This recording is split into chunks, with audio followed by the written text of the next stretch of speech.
Okay, this is a 1979 Husqvarna 390 OR. There's not a huge amount I can tell you about it, unfortunately. I got to it and basically it's seized, so there's no movement at all from the kickstart.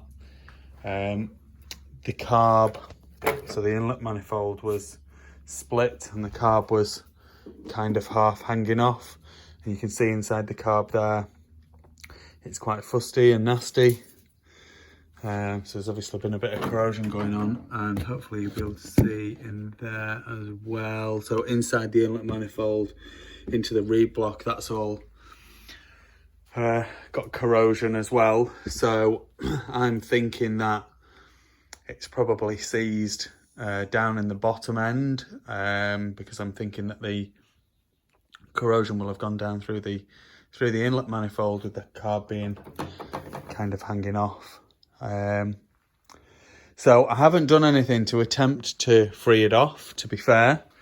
I've put it on the bench to do the video walk around and to then get some pictures and stick it up on an eBay sale. So it's got the carb, it's going to need an inlet manifold. It's got the airbox boot, but there is a split in it here. So ideally find one of those. It's got the air filter cage, they're often missing or broken. And it's got the air filter cover panel, so there would have been like a little bracket here. You can see where the wear mark would have been, and one here as well. And then it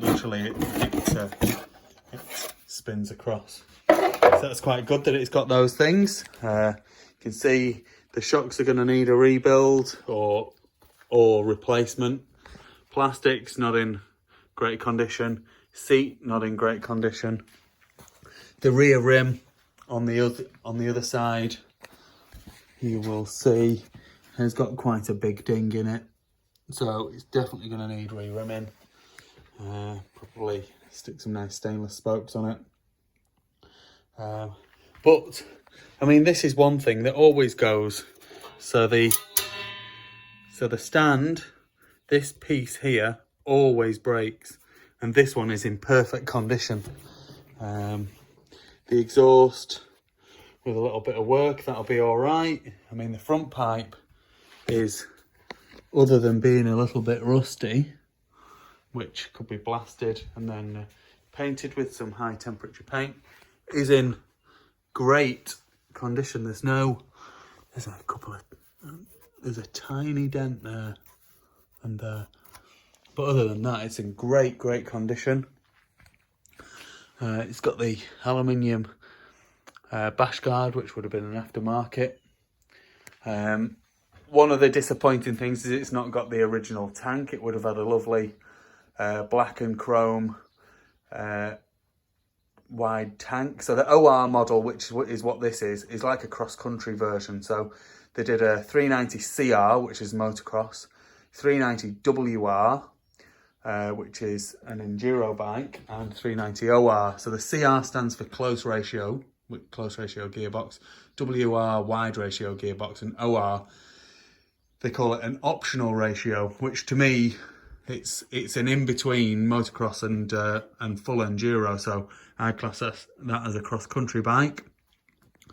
The front forks here, there is some pitting. The seals have gone, both seals have gone. It's leaked in my van. Then the front rim is not so bad, but if you're going to be doing the back rim and spokes, you might as well make them matching and do the front rim and spokes as well. Yeah, bit of a shame. But there you go. I'm thinking this bike has been raced, or someone has just like lock wire. So the level plug has had some lock wire on it, and there's also lock wire on the drain plug as well. I mean, the frame looks straight. The engine's obviously seized. The shocks and the forks need doing. The swing arm looks good. As I say, it's still got the Got the side stand mount bracket. Yeah, I mean, with a bit of work, it would be a decent bike, but like I say, it's going to need a bit of work, and obviously the first job is seeing about unseizing that engine.